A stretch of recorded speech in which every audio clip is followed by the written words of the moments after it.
The founders created 3 branches of government to limit the abuse of power. But what happens when the chief executive can bypass all of that and make monumental decisions for the country completely on his own? It's called a national emergency. Legal scholars identify more than 100 powers the president has access to once he declares a national emergency.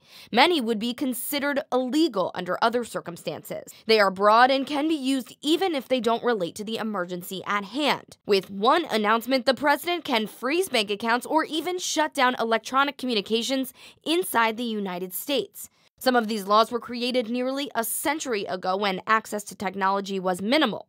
What wasn't such a big deal back then could be a disaster today. The president also has broad power when it comes to our armed forces. He can essentially deploy troops whenever, wherever.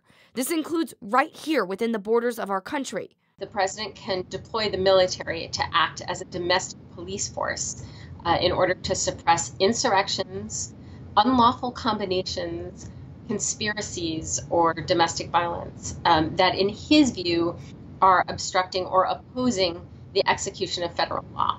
He's only supposed to declare a national emergency when there's an immediate threat to the country, and getting anything through Congress could take too long. Not to sort of short-circuit the political process and give the president the power to sort of act as a dictator. In theory, it should be a situation that's totally unexpected, that could not have been predicted, that is just a total departure from the norm, something just different than everything else, and something that's moving so quickly that Congress really can't act quickly enough, and the president needs more flexibility during that time period. That's what an emergency should be. The guardrails on these powers are almost none. The Constitution doesn't give details about how to handle them, so many believe they're at the president's discretion. The Supreme Court has supported the president's actions for the most part. Congress, on the other hand, has attempted to check this power, but hasn't exactly followed through. They laid out a few rules for the president. First, they say a national emergency should only last 1 year. They want the president to tell them which powers he's going to use and give them updates on progress every 6 months. With that information, Congress says they'll meet and decide whether they'll allow him to keep the emergency in effect. This has never happened.